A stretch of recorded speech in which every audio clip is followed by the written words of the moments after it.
Hello and welcome to the Health Oddity Podcast, episode 201. It is just myself and Pete with you today, and we were just looking back. Last time we did a episode, just the two of us, was about 7 episodes ago. I think maybe 8 episodes ago. We've had six guests on the spin, and just to recap, if you haven't listened to all of those, I will introduce Pete in a minute because we're going to be talking a lot today, just the two of us.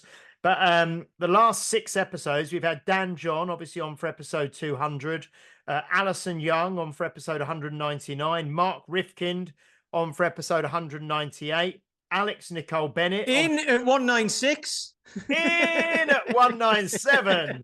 Alex Nicole Bennett at 196, Ollie Mel, and at 195, Nick Rainbird. And then prior to that, episode 194 was myself and Pete discussing the Dan and Tim weekend. So yeah, we haven't actually had a session, an episode, just kind of talking about things together for about the last 7 weeks. So I tell you what I'll do. Shall I do the review first of all, Pete? Should I get that out of the way first? if you want to. I've now got Alan Fluff Freeman going around in my head. In it number. Is that the top 40? Yeah, but didn't he used to do Pick of the Pops and all that sort of stuff as well? Oh, okay. He was what Smashy and Nicey were based on, wasn't he? Oh, okay, yeah. When they used to do Bachman Turner Overdrive, you ain't seen nothing yet. Brilliant. Well, before we get going, we just have had another review through, but this shows how long it takes for the reviews to show up for us, because this review was written on the 9th of May, 2024. So at the time of recording, about a month ago. And this review is by Mr. Graham Harris, which I will read in a second. It was left on the Apple Podcast, which is where we're trying to get reviews. So Graham, I know you listen obviously every week.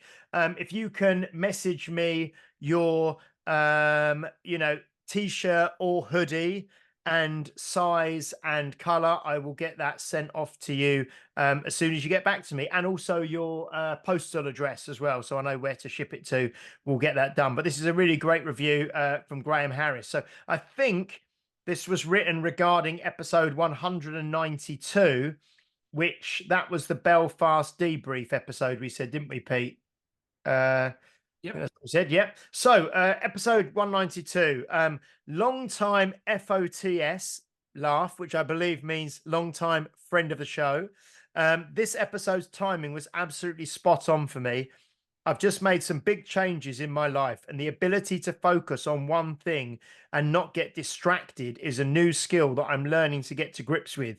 Huge thank you for giving me a further nudge this way. I always find the way you and the guests deliver messages seem to really hit home in a way that I like, as you all come across extremely authentically. And as Pete said, that we come across extremely authentically because we are extremely authentic. So I started listening whilst doing my laps around the Olympic Stadium in Stratford way back in lockdown, and I finally managed to remember to leave a review. Keep up the great work. So yeah, thank you very much, Graham Harris, long-time friend of the show, long-time listener. If you would, like I say, message myself on Facebook or Instagram or whatever, and just let me know t-shirt or hoodie, color and size, and your home address. I'll get that sorted out for you. So thank you very much. So yeah, if you are listening and you are a long-time listener, long-time friend of the show, please do, go to Apple Podcasts, leave a review, and then we'll sort you out with some merch. So we have been really busy. We've had a fantastic weekend. Last weekend, Pete and I were both in Cardiff for the UK's Strongest Man. I'm holding up a program if you are watching on YouTube. I've got that there. I've got all the events and all the people who competed and stuff on it. But we had a really, really great time. I mean, it was the first ever strongman show to be live broadcast on kind of like mainstream terrestrial TV. So it was on Channel 5 in the UK on Saturday and Sunday, both days. Yeah, it was a great weekend, wasn't it, Pete? You enjoyed it again. We went last year, obviously, to Nottingham, but this year was great again, wasn't it? It was very different because last year was massive, like huge, and it was 3 days, wasn't it? And they had the ladies' event and the men's event and all of that. And it was a bit disjointed, wasn't it? It dragged on because like time, it wasn't very that slick, but it was still a good show. But yeah, this time because it was live on Channel 5, um, you could get to see yourself on the telly, which was great. So there's yeah, somebody, I think it was Rob. Is it Rob? Rob Sharp? Uh, Who was there? yes, Robert Sharp. Yeah, Yeah, he yeah. because he said he was there. He listens to the podcast, I think, but he said he was there, and he well, I bumped into him, but then he sent me a picture of us on the telly of me and Sean, and we looked so miserable because the only time they were panning around the crowd when was when there was nothing going on. So you're Yeah, not like cheering, and you're just sitting going, on. yeah, because I sent you a couple of pictures because I saw Yeah, you on TV yesterday because Bella and I got back and we've been watching it the last couple of days and just watching bits of it before she kind of goes to bed, just sort of like 20 minutes, half an hour at a time. And yeah, I saw you and Sean really quickly on, and then yesterday I saw myself and her. We saw ourselves on telly, so she was really excited about that. But no, yeah, it was an absolutely fantastic show. Really good. And like you say, I think again, friend of the show, Paul Field watched it. I think he was watching quite a lot of it on the Saturday, and he said he was really impressed with how professional and how slick it was on the TV, considering it was like a live event, and it was yeah, done really well when you watch the TV. And like you say, it was, I think it was 2 till 5 both days live, so they really kind of kept it fairly tight. And no, I thought it was really good. Bumped into and got a picture and had a chat with Lucy Underdown as well, who yep, is going to be coming onto the podcast at some stage. She is still a full-time serving sort of police officer, so she's very busy at the moment. She said she's going to be really busy working over the time that the Euros, the football's on over here. So but we are going to get Lucy on, and yeah, bumped into quite a few people we know and caught up with people there. So no, it was great, really it good. was really interesting actually, just bumping into people like. You know, like Rob just went, he went, "Oh, hello, Mr. Lant," and I was like, "Hello," and I didn't know who he was. And then he was like, "I've been to James. It was at James's place for the David Keown workshop, and he was there for Mr. Maceman as well, and all of this." And I was like, "Oh yeah," you know, it was Yeah, weird. Weird. I was like, "Well, hang on, what's going on here?" Yeah, but yeah, no, it was a it's bit like Ellie was there as well, who's been on the show, and Eddie Corney was um, there, Ryan Hedges was there, yeah, Nadine was there, wasn't she? yeah, Mark it's Basher great. Barton was there. Yeah, loads of people. Yeah, So I bumped into him as well, and I thought he was the other fella who tore his bicep at the yes, when we were on the loading crew, the guy who tore his bicep, but that's the other big fella, the big yes, strongman yes, fella. So yes. he was like, "No, that wasn't me," and I was like, "Oh, I'm getting it all wrong today." No, it was great. And the other thing I want to say to everybody as well, before we get into kind of more depth of chatting about various things that we want to kind of cover today, we are, as a podcast, Health Oddity, we are extremely proud and excited to be sponsoring Britain's Disabled Strongman and Strongwoman this September at Brunel University, and that is going to be on the 14th and the 15th of September at Brunel University. Gary Clark, I think he's going to come on again beforehand and talk about this big show now that at Brunel in London, which is going to be, the facilities there look incredible. Pete and I are both going to be there on the loading crew again this year. Alex Nicole Bennett, who was on the podcast just a couple of weeks back, is going to be on the loading crew as well. And then there's going to be obviously former guests of the show. Louise Greer and Mark Tonner is going to be competing again. Yep. So yeah, I mean, and the fact that it's in London. So yeah, Health Oddity are sponsoring the event this year. So you will see us on their kind of social media links and on the athlete t-shirts and all kind of things. What are you going to say, Pete? And a shout out to Lee as well, Lee Freeman, who's a client of mine, an online client of mine, who became an online client after listening to this podcast. We've been working together for ages, but he's on the loading crew as well. Is Because he? yeah, he's only like an hour away or something like that. He lives in London, so I just So I just messaged him and said, "Do you fancy getting involved?" And then I told Gary, and before I could tell Lee that Gary was interested, Gary had already messaged him. No, it's great. So that's a weekend. So just we will mention it, I know, in the run up to, but that's going to be the 14th and the 15th, the Saturday and the Sunday, 14th and 15th of September, Brunel University. And also the head referee will be 4 times world's strongest man and former guest of the show, Magnus for Magnuson. So Magnus is going to be there again. I think I'm doing the airport run. I think I'm picking him up from Heathrow. And just a quick plug as well. I think this is going to be going out. This podcast will be going out probably the end of June, start of July. I think. I'm trying to do this on the fly. Yeah. I mean, this is interesting podcasting, this, isn't it? This is interesting podcasting. So let me just have a look. So Mark Rifkind is this Friday. Sorry, we're losing you. Friday, dang, bang. So this is coming out on Friday. If you're listening on the day of release, Friday, the 5th of July. So on Sunday, the 14th of July, which is only a couple of weeks away. Well, it's actually a week on Sunday. Magnus for Magnuson is at Unique Results in Chelmsford for a special strongman seminar. So we're recording this 3-4 weeks in advance. If there are still tickets available or any tickets available, come along and meet Magnus in Chelmsford, Essex, at the seminar, which will be great. But we're going to be spending, like that weekend with him and obviously in September. So yeah, that'll be great. And just wanted to say that, guys. So you will see us heavily involved in Britain's disabled strongman and strongwoman in September. So, Pete, Thanks for listening. Thanks for listening. That's all We'll see you next week. That's like loads of notes, loads of notices at the start of the podcast there. I have also printed off.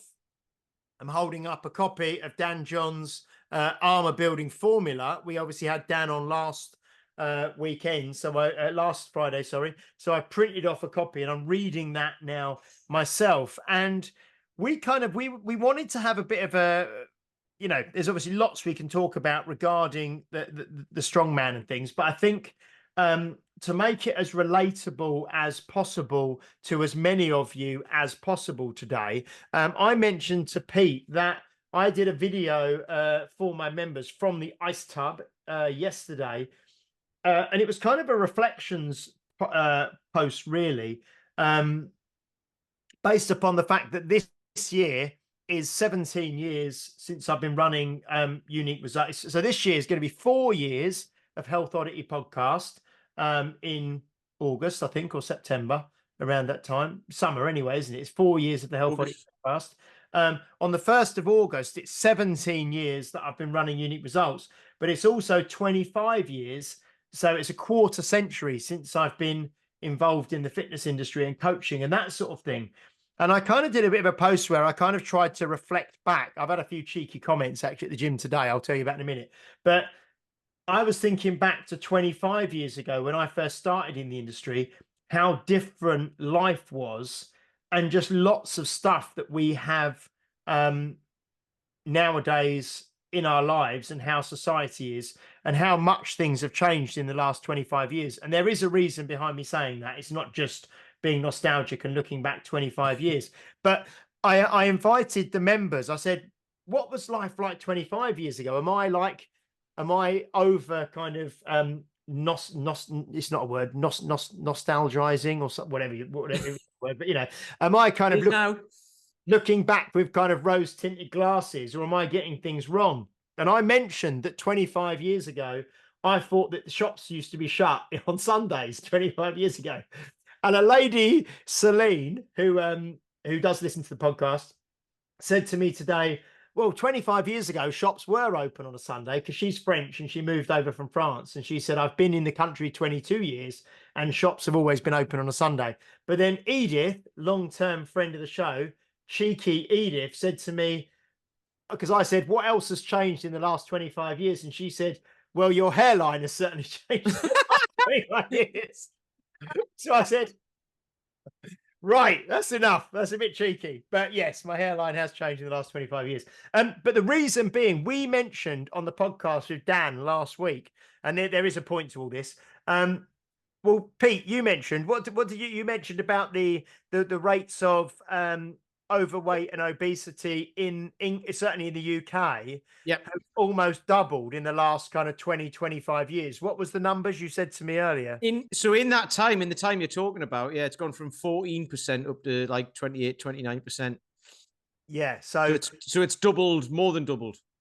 yeah. So Yeah. I was trying to think of, and this is kind of we can have a chat around this. I was trying to think of, obviously, this is a massive, like multi-faceted kind of there's no one answer as to why that's happened. But I just kind of was reflecting upon how different life was then, in the fact that, and we were talking a little bit before we came on air today, that there wasn't certainly you didn't have most people didn't have a mobile phone 25 years ago. I don't think I had an email address 25 years ago. There was no social media 25 years ago. There was certainly no Netflix, Amazon Prime, any of that sort of thing. The proliferation of takeaways and fast food restaurants and stuff all around us wasn't anywhere near what it is now 25 years ago. And we mentioned as well, Pete, like things like uh, Google's 25 years old. Google is 25 years. Yes, So Google had just come out. and it would have been nowhere near as smooth or as the internet was very kind of early then. Well, even I remember there was something that sparked it, and I can't remember what it was, but it wasn't as long ago as you think. But you know, the images, the image search Yeah. on Google, that's really relatively new, like in the last 12 or 13 years or something stupid like that. So, Because I anyway, remember, yeah, so yeah, all of those things. And we mentioned as well, just before coming on, because we were trying to think of things that have changed in terms of like now you can obviously get your weekly shop delivered from Tesco's or Waitrose or Sainsbury's or wherever. So you haven't even got to go out the house to get your weekly shop delivered, which obviously never would have happened back then.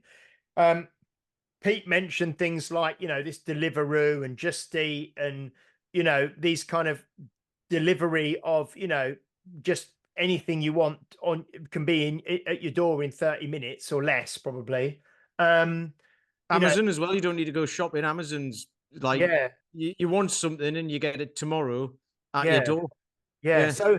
So we were just talking about the changes in society that potentially might have had a part to play in the massive change that we've experienced in society. And like Pete said, going from, even if we just take, it might not be 100% accurate, but I think it's pretty, if we said 14% to 28% over the last quarter of a century, 25 years, all those things that have changed. And one of the things that I was talking about was that um, the standard advice that used to be given and that I used to give and that I was trained, we were taught kind of back then, 20, 25 years ago, was that you need to and gyms were far different then. There was far less gyms around anyway. There was no personal trainers, or personal training wasn't a thing 25 years ago. You Um, started it, didn't you? I started it. You started all 25 years ago. You're the pioneer. But there's no personal trainers 25 years ago. And the thing was that you used to tell people to exercise 3 times a week. And this kind of got me thinking that 3 times a week of exercise, when you already lead a purposeful training, I should say, or going to a gym or doing some kind of purposeful structured exercise. Um, if you already lead a fairly active life, is still good and is like pretty solid advice.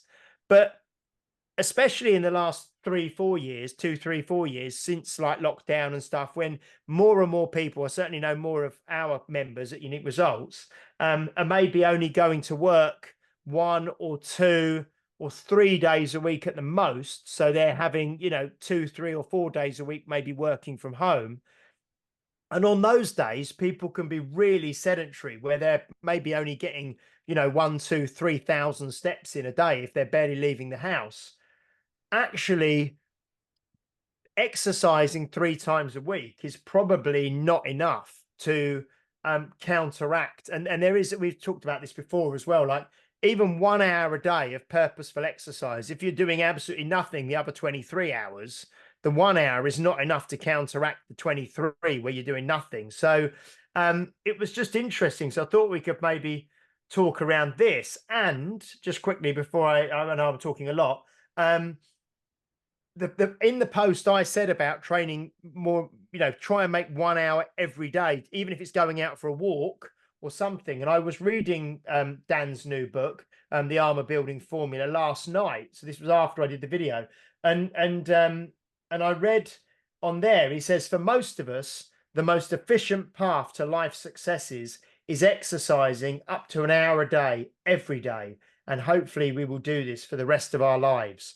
So I thought we could maybe use that kind of quote and that rambling monologue that I've just been on to maybe kind of have a bit of a chat around kind of what you see with your members, Pete, and what the kind of, you are very active. You walk for hours a day with your dog. So for you to do 3 strength training sessions and you're on your feet like 8 loads every day, you don't need to do more structured training than you do. But most people, I'd probably say 99% of people are not don't live a lifestyle like yours. You know what I mean? They're not out walking for hours every day with a dog. Yeah, maybe some people are, but most of the listeners probably aren't. So yeah, what's your kind of views on this, and how do you view it? Well, yeah, it's definitely changed. I mean, that's the thing. Like people, you look at advice from 20 or 30 years ago or whatever, and it's like, well, yeah, times have changed. Times have moved on. We've outsourced more mobility, more movement since then. Like you say, we were talking about like people getting their breakfast delivered from McDonald's and stuff like that. You couldn't do that back in the day, right? So you don't have to leave your house. You could quite easily live without ever leaving your house, pretty much. You can work from home, you can get everything delivered. You would never have to leave. So yeah, I think what you're saying and what Dan's obviously said in the book is brilliant. Yeah, just because it's one of those things we were talking about before we started recording, wasn't it? It's like you get things like that, and people will then ask the question, "Well, what do you mean by exercise?" And it's like, right, if you have to ask the question, you're probably not doing enough. It's if you have to ask rather than just going, "Oh yeah, that's a good idea," and going for a walk or something like that.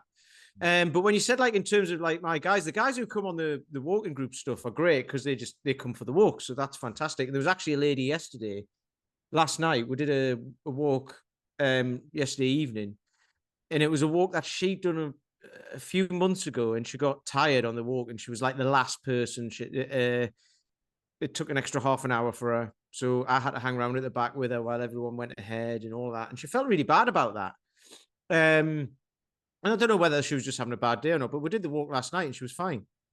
So, and I didn't want to mention it, but she brought it up. So I was like, okay, so what do you think? What's the difference then? Is it because of the time? The last one was early in the morning or whatever.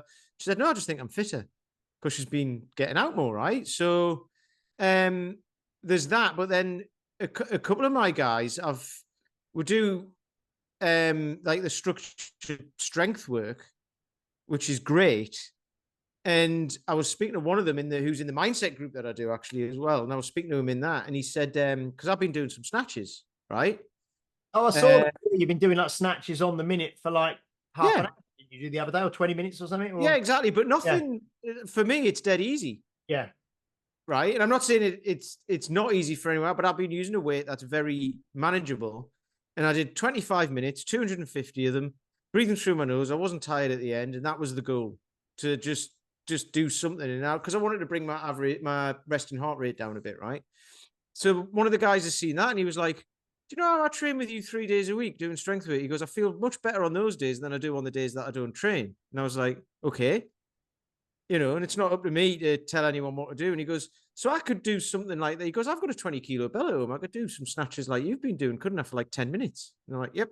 And then up at 20, 25, whatever. And he's like, I've got time to do that. And it'll probably make me feel better during the day, wouldn't it? And I'm like, yep. So he's going to start doing that. I don't know whether he has yet or not, because this was on Tuesday when we talked about it. and it's now Thursday. So, but that's kind of what I try to get instill into people. It's like, right, you're doing these sessions with me, but outside of them, just be active, do other stuff. Um, yeah.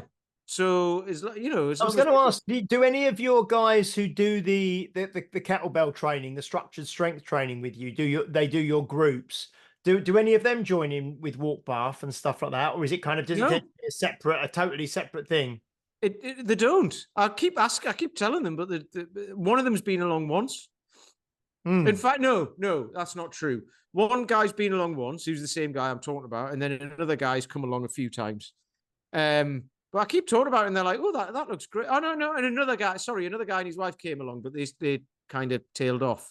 But other than that, no, literally, it's an entirely separate group. And Because I've just been telling them to come along, but yeah. well, not telling them, asking them, and I'm mentioning it and all that, and they're not for some. I don't know why. It's not up to me to make them do it, is it? But yeah, it's a bit weird that. Yeah, no, because it's interesting because I know as well, talking about kind of advice that's given that may be uh misunderstood or just taken kind of wrong, if you like. That we always used to say, or there was always this, and it still probably is the case, where you're told, oh, well, you mustn't train every day. You need a rest day every week, or you mustn't train 2 days in a row because that your body needs time to recover and to recover and heal and to recuperate and all the rest of it.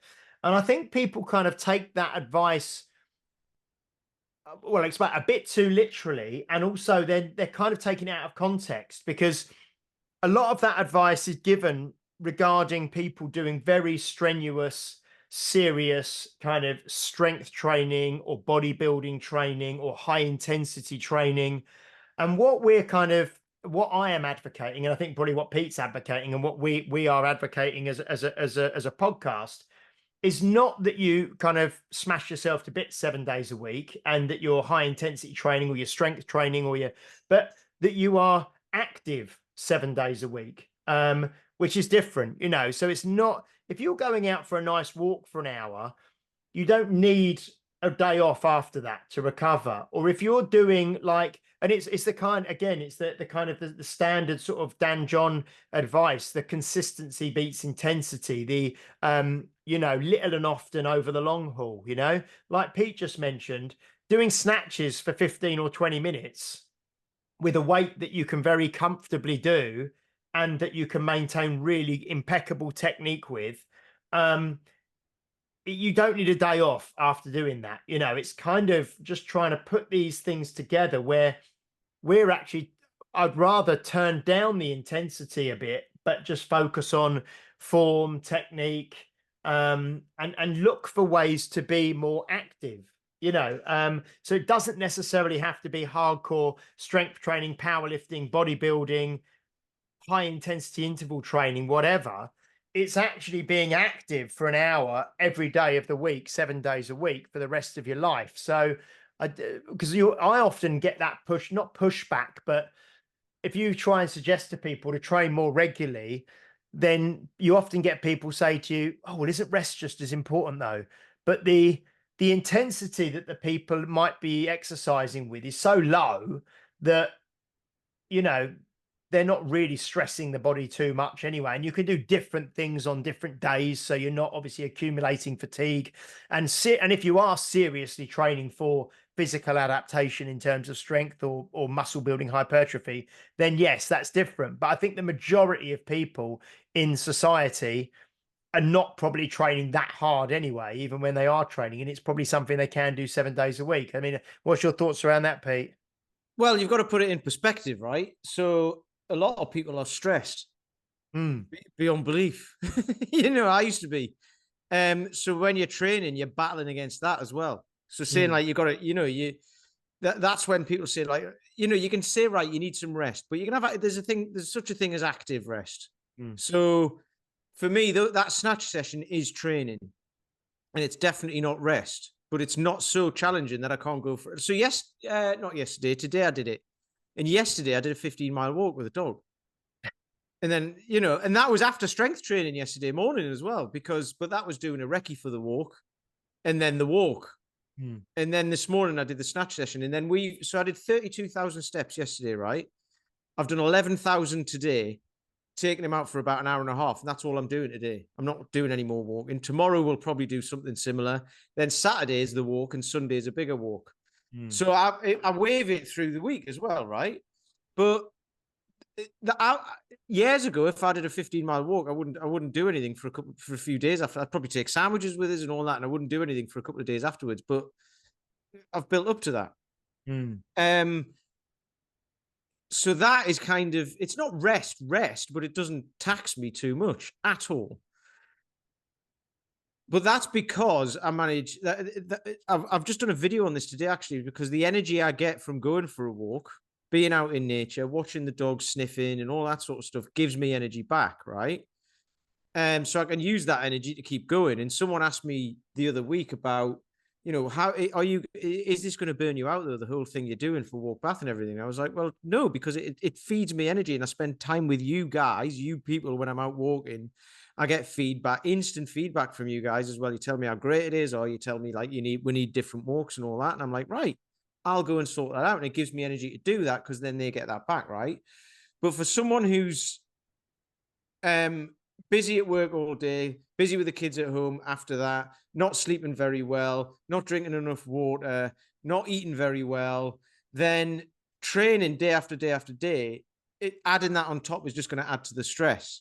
Mm. But it doesn't mean you can't do anything. So going for a walk is a great place to start, or just going down the gym and doing some light weights, or whatever it is, a spin class or whatever. And it's because, like you say, the intensity comes later on, as far as I'm concerned. Because if you start out doing intense training straight away, you've got nowhere to go. Mm. But if you start out slowly, you can get more intense, and then all of a sudden you can do a 15-mile walk, and and you're ready to go the next day as well. Mm. So it's all in context. So the advice that comes out from, it could, like, we're probably guilty of it as well, that come out from trainers and such, is like, get 8 hours sleep, drink like, I don't know, whatever it is, 2 liters of water a Yeah. day, get Yep. 10,000 steps, get some strength training in 3 times a week. You're getting into the Huberman morning routine, aren't you? Of like, well, when do I go to work, and when do I, Mm. and these are the questions that Dan and Tim were getting at the workshop, weren't they? From a couple of people who are like, okay, but you're in the industry. What do you do? What does a normal person do who's got stresses and strains throughout life? Mm. So there's that balance, but it doesn't mean you can't do anything. And just going for a walk, or a run, or a jog, or some light weights, or whatever it is, Mm.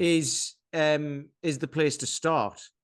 And then you start to change. It's incorporating it into your lifestyle. But as you we've said it before, as you start to incorporate this stuff in, your lifestyle tends to change. Mm. There was a guy on the walk last night talking about that. I mean, he's had a horrible time with like divorce and stuff like that. He's had a horrible time, and he's now just getting into the realms of losing a bit of weight, getting the steps in.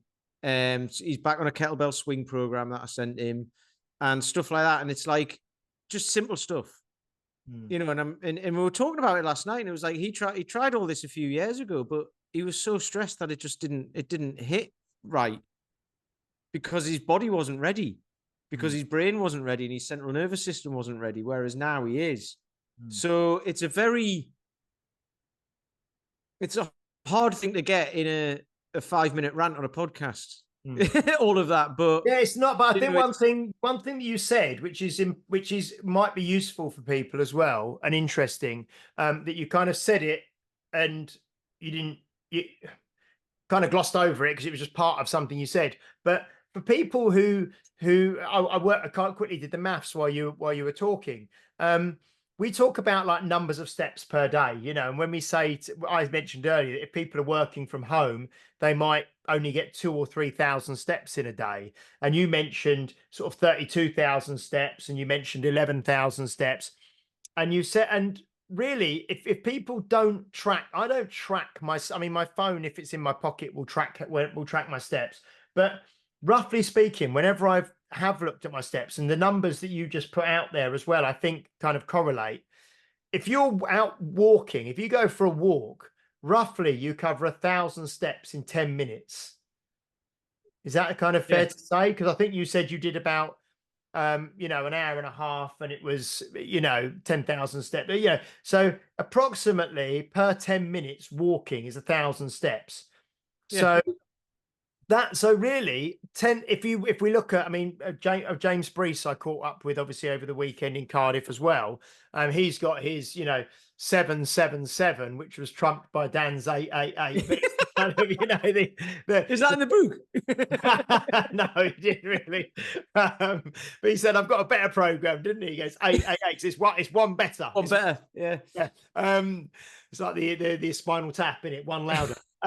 It's yeah. So the 777 is the WWS, the walk, the water, the sleep, the 7,000 steps a day minimum, the 7 glasses of water, approximately 2 liters a day minimum, and then the 7 hours of sleep a night, the 777, which is what I kind of promote to people as well. But per 10-minute block of walking is about 1,000 steps. So it's only really being on your feet and walking and moving around for 70 to 100 minutes a day, and that doesn't have to be done in one block as a continuous going out walking. But I know Mark Bell, I listened to the Mark Bell's Power Project, and he was really popularizing this idea of 10-minute walks, and if you have dinner and you can, and you're at work, go out for a 10-minute walk. After your evening meal, go out for a 10-minute walk. Maybe in the morning, go out for a 10-minute walk. And if you think those 10-minute walks are 1,000 steps each, it doesn't actually take that much to get up to 7,000, 10,000 plus steps a day. It's not like many people will get up to your level of maybe 30,000 steps, not every day, but occasionally in a day. But that's an easy way for people to maybe incorporate some of this into their everyday life, which accumulates throughout the day, and it just starts to turn the tide and to shift things a little bit, doesn't it? But it's even so. Dan's talked about this in the past as well.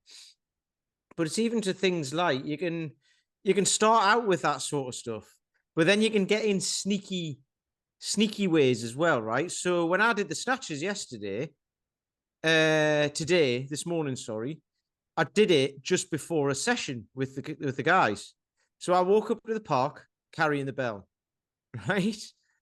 And then I put it down. It's like quarter of a mile or something. So it's a loaded carry with a 20 kilo, which isn't stupidly heavy, but it's a loaded carry with a 20 kilo. Then I do the snatch session, then the guys train, then I carried it back. Mm. And that's a super simple way of just doing it. You're getting a loaded carry in, you're getting some steps in, you're getting your training session in, and then you carry it back. So you could do that. I don't know, go for it. Go for a walk for 5 minutes with the bell, do your snatch session, which might take 15, and then walk home. That's 25 minutes, half an hour.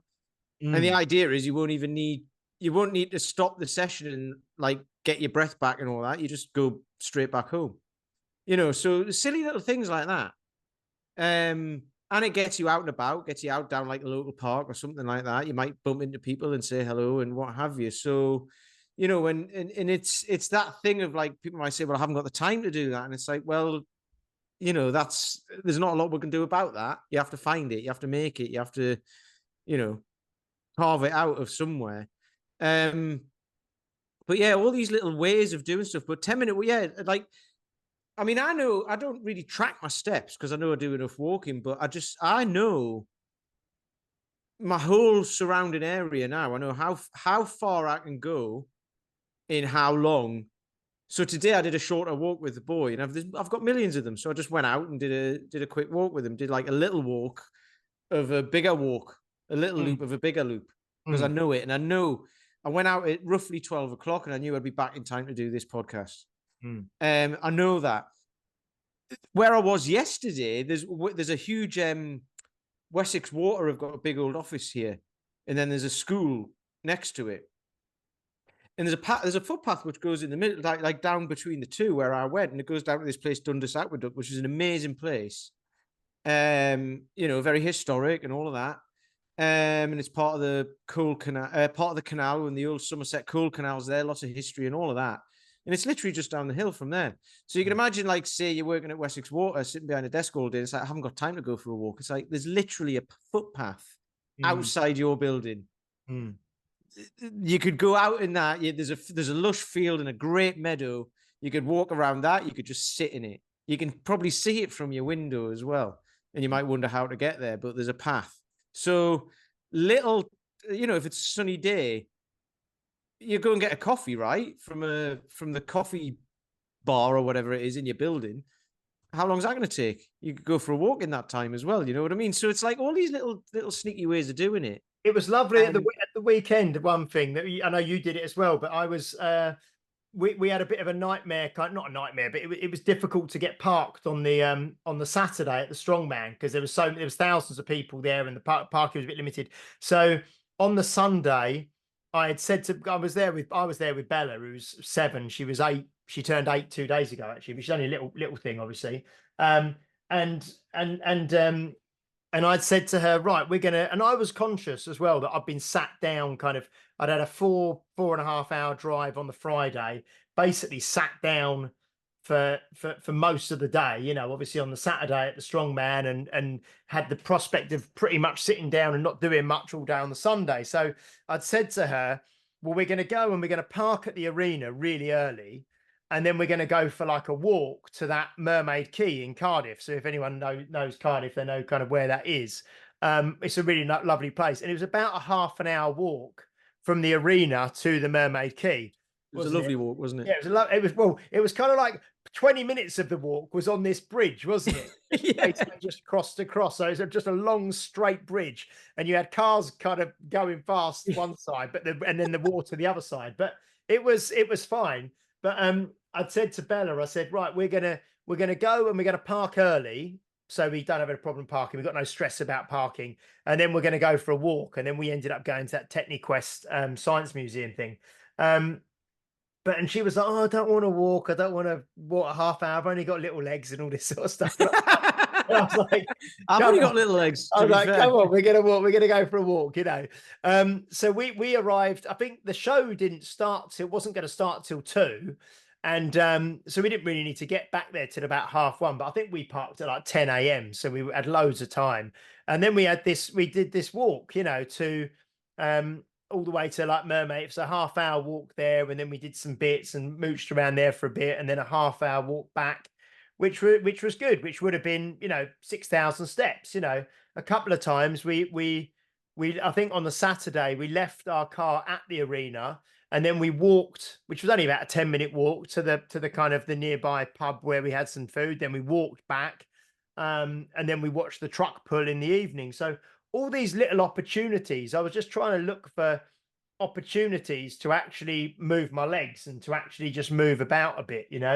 Um, it's so easy to just sit and do nothing, and would have felt terrible, awful, just sat down all day and not moving, and everything tightens up. Your back tightens up sitting in those arena seats for 3 hours, and so just moving, which I know you did what you walked as well, didn't you, on the Sunday? And I think that's I'm just just looking it up. I did 11,000 steps that day.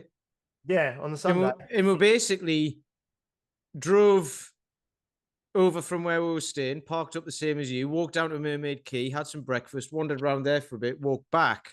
Hmm. And then when it was finished, we went and picked Sid up from Sean's cousins and then drove home. Mm. So that was, yeah, I managed to get 11,000 steps in all of that just by walking, because we walked over, had some breakfast, and then walked back. So there's ways and means. And then the night before, I think I got 8 or 9,000 steps the day before. And we didn't do any specific walking, but where we were staying, we went out for dinner and we just walked there. It was half a mile or 3/4 of a mile up the road from where we were staying. So we Right. walked up Okay. there, had a pint on the way, had dinner and that, and then walked back and had a beer on the way back as well. And you managed to get 8,000 steps in, which is, like, considering we've been sitting in a plastic chair all day, it was quite nice. Yeah. Yeah. I'm trying to see how you go back. Oh, this is all my average stuff. Steps a day. Is that Sunday? How do I see that? It was the 9th. Yeah, I'm just trying to work out on my thing. But yeah, on the last 7 days, you took an average of 9,324 steps. So nearly 10,000 steps a day averaging. Now, basically that includes, but it looks to me like the Sunday is like a big one, is like more, that I can't get the data on it's my Apple thing at the moment, but yeah, Sunday is definitely more than, but a lot of the time I don't, that's only on my phone. So most of the time at the gym, I'll leave my phone. I'm out on my feet all day, moving around, Yeah. and my phone's usually sat on one of the benches or something, so it's not kind of tracking things all the time. But I'm certainly even on the phone, hitting around that 10,000 steps a day average. So, and that's Which how, yeah, it's interesting because I'm just looking at my app now on yeah, here, and it's still my age group and everyone. The average is about 5,000 a day mm, mm, still. And I've said that before. And the thing about that is that means over half of people will be doing less, yes, yeah, yeah, yeah. No, which is it's just, which is bonkers, which is, I mean, what's it? That's less than 2 miles in a mm, day, mm, every day. yeah, Um, so what you were saying earlier about dancing in the boot and like just doing something every single day mm. is great. And And we also spoke the about it other, before, even walking, you go walking, the chances are you can walk tomorrow and you can walk the next day and you can go a bit further. If yeah, you don't, that's when you'll get sore. yeah. You And it's know? also oh, I was just going to say, I was just thinking about something. Sorry, I've lost my chain of thought. I was going to say something. One thing I was going to say earlier, I was going to shout out to Tara Mann, who listens to the podcast. She was, because she saw my video that I did and said about, you really need to be trying to do something every day. And she messaged me and said, "Oh, I thought I was doing quite well doing 3 times a week." Now that's 3 sessions a week of proper sort of strength training in a gym. And I kind of said, "Yeah, but she's got dogs, so she walks the dogs every day. She's active." And she's been doing like an ice bath every morning. I think today, the day of recording, she's done like 85 days in a row. So by the time this goes out, she would have done over 100 days. And she said, "Oh, I'll take that as something positive that I do." And exactly. So it's not just about training and exercising and going to the gym. It's about doing stuff positive for your own health. And that's what I'm sorry. That's what I was. What I've just got my chain of thought back. We were speaking about the difference 25 years ago. 25 years ago, no one tracked the number of steps they did every day. No one had a mobile phone, or very few people had a mobile. Well, no one had a mobile phone in their pocket that could do what the phones nowadays do. The mobile phone 25 years ago would have literally just made a phone call. It didn't. You didn't even have text messages and messaging and stuff like that, probably. So the thing is, we've got so much more technologically advanced, and there's all these apps, and there's so many more apps, and there's so much more information, and things have been, we've spoke about this numerous times, things are so much more complicated, and everyone's got access to so much more technology and information. And in that 25 years, people who are overweight and obese has doubled. So it's not I mean, people, we know this, but it's not the apps, it's not the technology, it's not the knowledge of the information that's going to change things. It's the way we're living, isn't it? You It's know funny. We were speaking about this with Dan, weren't we? And it's like the yeah. body knows. Mm, You don't need all the technology in that. The body knows that if you move more, it'll give you more. mm, Like that's it. mm. Like, human physiology hasn't changed because we've got some apps. No, It hasn't. And but I okay, think you can research it all and find out like optimal ways to do things and all this, which is fantastic. But most people don't need optimal. Most people just need to get started. most It's people like need we're better, talking about better. it. Yeah, We're talking about it, weren't they? Eat their 5 portions of fruit and veg a day. And then someone goes, "Well, what's a portion of fruit and veg then?" So if you have to ask, you just need to eat a vegetable or a yeah, piece of fruit. Just do yeah, that. Just yeah, one a day. Just do that. yeah. And then go from there, because and Well, it's like Dan, we talked about last week with Dan, wasn't it? The need to overcomplicate things, oh or the God, need yeah. to keep asking questions, and to almost need as much information as you can possibly have before you take action. Whereas a Do you quarter, know? Do you know you what? know. Do you know what's funny with stuff like this? I was thinking about Dan the other day. Um, just by having conversations with people, like I have the Hobtop espresso coffee, right? And people go, "Yeah, that's in an aluminium thing. You shouldn't do that because it's bad for you." And but What's it but called? What's this thing called? I don't know what you're talking about. you know the espresso things on a hobtop. You screw them together and make an espresso out of it. Okay. The Oh, like, Italian things. oh, has it got like a No, plunger? no, that's the French press. Okay. You're French. This is Italian. No, you screw them together and you put it on the hobtop, and then it bubbles the water through the coffee and it comes out the top. Okay. And Okay.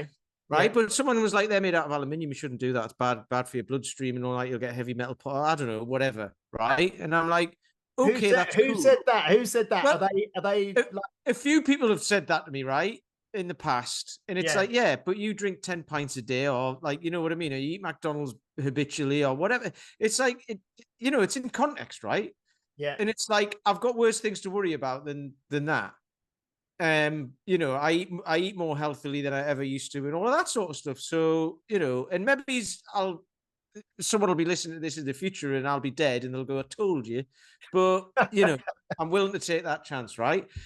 So we were talking about this, and I'm losing my train of thought again. But Dan was talking about something like this about people overanalyze everything when it's literally just like you need to just look at what you eat and what you drink and what you do on a daily basis, and then do a little bit. And if you're not doing any, if you're eating really badly and you're not moving and you drink too much, drink a little bit less, move a bit more, and start to eat better. But it's like obviously there's a mental side to it and all of that. But It's just trying to be better, isn't it? Better. It's yes, that 1% better every day or whatever it is. But it's like I am absolutely convinced that the majority of the population are pretty intelligent, or, they know, we instinctively, and we know, if we're honest with ourselves, what is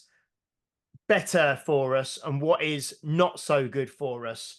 And I don't think there's anyone out there that's sort of nowadays that thinks that smoking is good for them, or vaping is good for them, or drinking lots of alcohol is good for them, or eating McDonald's is good for them. I just think people just don't. People do it, but I don't think they think it's good for them. So if you just literally can just make some small changes towards, and we spoke about this continuum where you're not kind of terrible or perfect. There's a continuum, there's a line, and you try to move towards better. And it could be, eating more fresh fruit, eating more vegetables, drinking more water, doing more steps, getting more sleep, exercising a little bit more, eating a little bit less processed foods, drinking a little bit less alcohol. If you still smoke, reducing or give up smoking. It's just that most people, like you say, they don't need optimum. They don't need the Huberman Lab morning routine that takes 3 hours. They need to start making some small changes that they know in their heart of hearts already. They know what to do. I've just had a thought on this. Mm. So I was going to say Dan mentioned something similar last week, but in that time over the last 25 years, the advertising and whatever, for fast food and Big food and everything, big pharma and big and everything all else. of Yeah. that has gone through the roof as well, right? There's huge amounts of money pumped into that, and they win, which is why why we've got diabetes is huge, and depression's huge, and the NHS is struggling, and people are like more obese than they've ever been, and all of that. That's we know that, right? Or Mm, I know that, mm, right? And I might be wrong, but I don't think I am. mm. But I'm willing to be. But that's a big factor in it. So, as an example of that, it's about the environment that you put yourself in as well. So, if you're watching lots of telly with all these adverts coming at you, you're going to want to do that. If you're not active, you're going to have more time to think about that, right? So, Saturday, I had a couple of beers and some chips at the venue, right? Just because I was a bit hungry. So I Mm. had some chips because I didn't want to eat. There was basically chips, pizza, some burgers and like what have you, right? And I didn't want any of that, so I just got some chips, and they were actually okay. And I had a couple of beers. Sunday, I wasn't going to have any beer, and I wasn't going to eat anything or whatever because we were only there for a few hours, right? About 3:30. It finished at 5, didn't it? About 3:30, I was like, right, I'll go and get a bottle of water. I'm a bit thirsty. So I got a beer and a bottle of water and a small tube of Pringles, right? I Yeah, never yeah. eat Pringles because I know there's no food in them, right? I never eat Pringles, but I was like, but it was there. You know what I mean? And Yeah, it's yeah. like, and everyone else around you is eating stuff and all of that. So I was just like, and I had one beer and a tube of Pringles, right? And I never eat Pringles. Um, Not for any particular reason. I just don't And find them. it wasn't a massive tube. It was one of these little ones, wasn't it? Because they sold Yeah, the little exactly. ones. I ate them Yeah, in yeah, about yeah, 30 seconds and I yeah, got yeah. zero value from it. However, I don't care because I don't do it all the time. But in that environment, when you're sitting down, not doing, I'm like, we're not doing anything apart from being entertained by what's in front of us. Yeah. Um, We're sitting there watching people exercise. yeah, the the temptation, the temptation is there, isn't it? You know Yeah. what I mean? You go up to get a bottle of water, the bottle of water in the fridge behind there, and you've got to look past the beer and cider pumps to Mm, see the water. mm. And I was like, well, I knew I was doing it, but it was almost as if I'll have a beer on a bottle of water. Yeah, Oh, sorry, yeah, you know what I mean. So yeah. it's that gets me a lot as well because when people are inactive and they sit around not doing much, that's when you get the idea of like, well, I'll just have a snack or I'll just do this. Whereas at least if you're out and about, the opportunity isn't necessarily there. It's not in the cupboard or whatever. You're out and about and you've only got what you've taken with you. You know what I mean? Especially if you're out in the countryside. So Yeah. it's that thing of just things being in front of your face. Try and get out of that situation. And I then think this, you're not tempted, right? this is reminding me of the podcast episode, I've got it written down, 195 we did with Nick Rainbird, Yeah. about the forest bathing and the being out in nature and whatnot. And we have to take 100% responsibility for ourselves, and our choices are our choices at the end of the day. And just like you said, you knew a tube of Pringles isn't particularly healthy, and you knew you know maybe you decided you weren't going to have a beer, but then you decided to have one. But you decided to, and you did it, and that's fine, you know. And that was the decision that you made. If But it wasn't there, I wouldn't have though. no, I that's wouldn't what have I mean. wanted If it one. wasn't there, you wouldn't have done it. Now, Yeah. so it's kind of, but we've said this before as well. I say it to members all the time. I probably have said it on this podcast before. But what we do occasionally is of little consequence, but what we do habitually is of massive consequence. So that going to sit in the UK Strongest Man in an arena where you're surrounded by just junk food and a couple of beers. I'm putting my thumb up. Can you see my thumbs come up again? That's this thing. Um, is an occasional, it's like a once a year or twice a year type thing, you know? So having a beer and some Pringles once or twice a year, or even 3 or 4 times a year, is of zero consequence in the grander scheme of things. But how you live your life on a day-to-day basis, and what you do habitually is of a massive consequence. So it's just I will put a caveat on that. yeah. I don't eat Pringles that much, but I do drink beer more often than Yeah. once a year. Yeah, oh no, I know that, I know that. But you know, it's kind of like it's we are in control of where we put ourselves, you know, and everyone has always got a choice, you know, where to Yep. go, who to spend time with, what to order, what to eat, what to drink.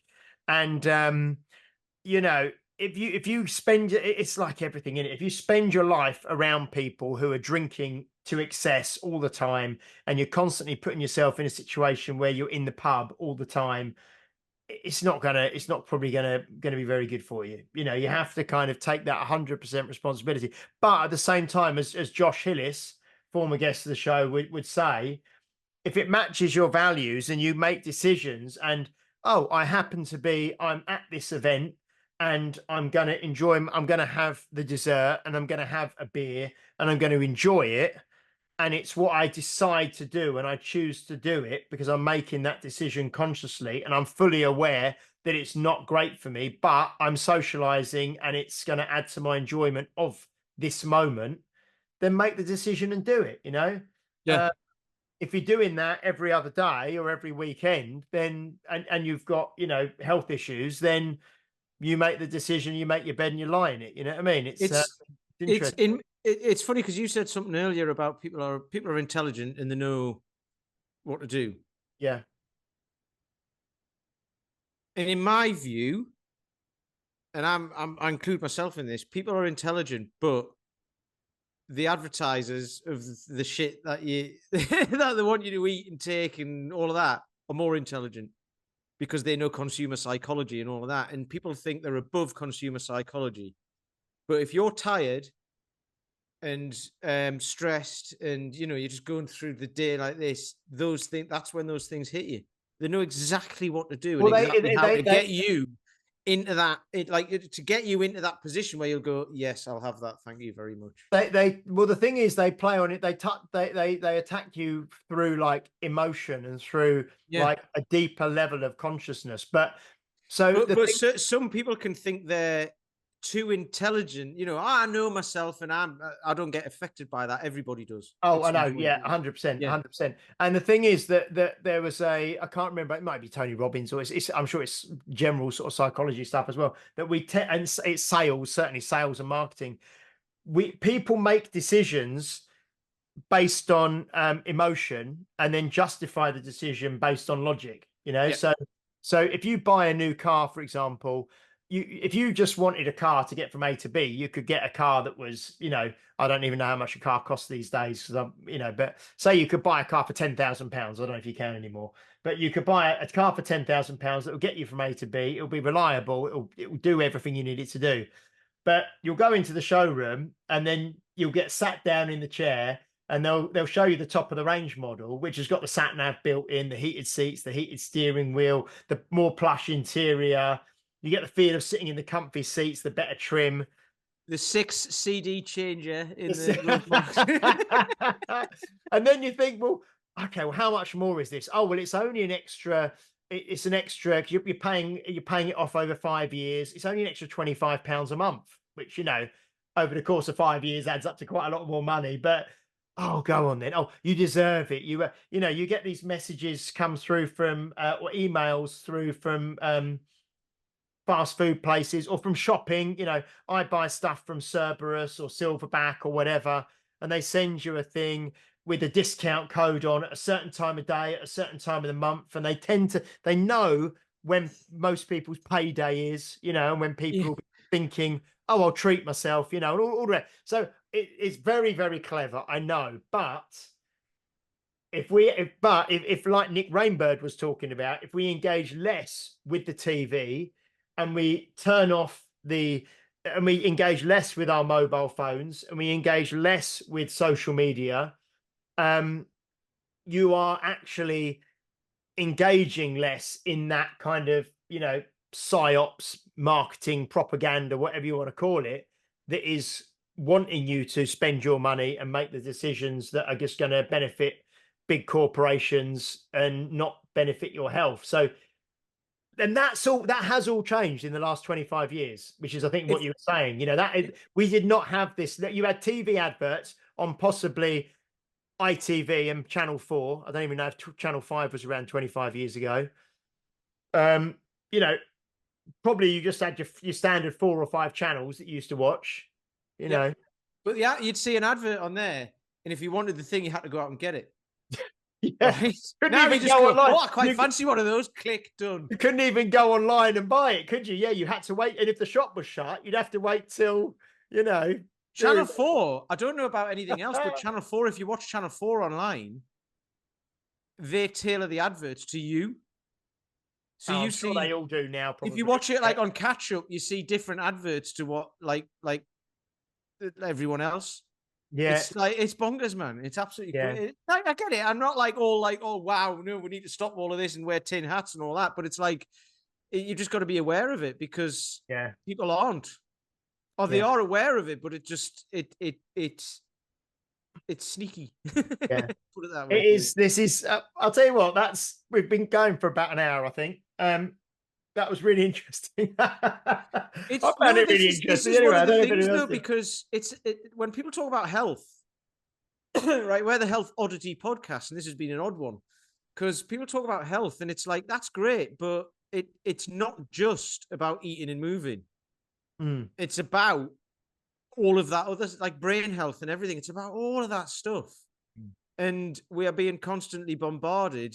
Like, I mean, even the amount of information that is thrown our way in a day over the last 25 years, I don't know what the statistics are on it, but it'll be something ridiculous, like Well, absolutely ludicrous. And then, smartphones basically changed the yeah, world, didn't they? Whereby if you're stood in the line to a bank or a supermarket or whatever, you can just pull your phone out your pocket and just be yeah. scrolling mindlessly through rubbish that's being targeted to you. You are um, it was the saying. It's kind of like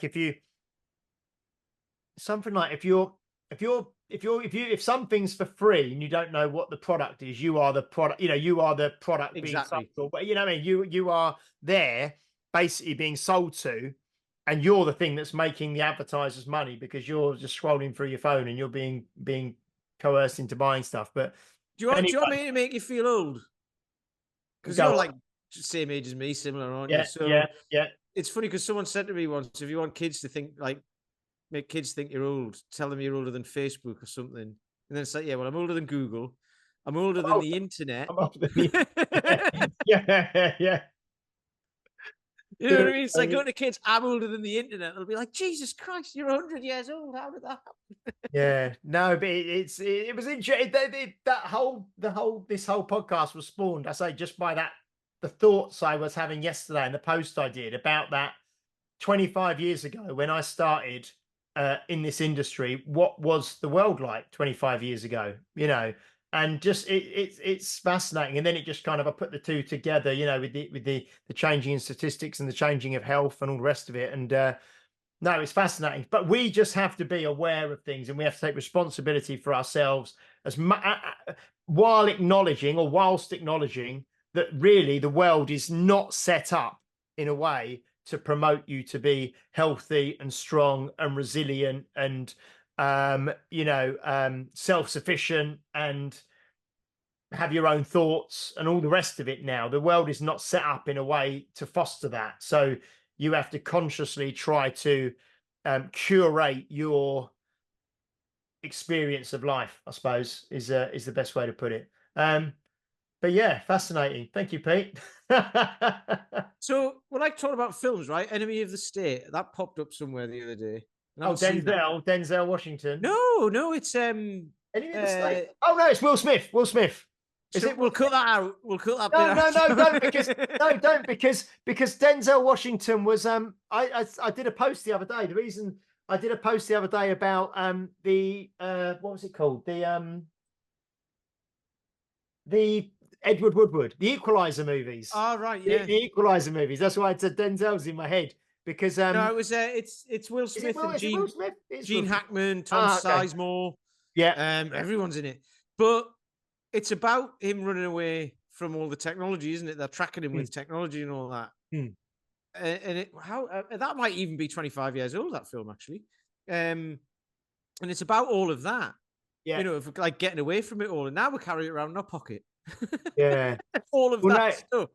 because It's I talking to Will Smith, I watched Bad Boys 4 the other day. The okay. new one out of the cinema. No, it's quite entertaining. It's quite I entertaining. haven't seen any of them. Have you I never seen wouldn't the first Bad Boys? know.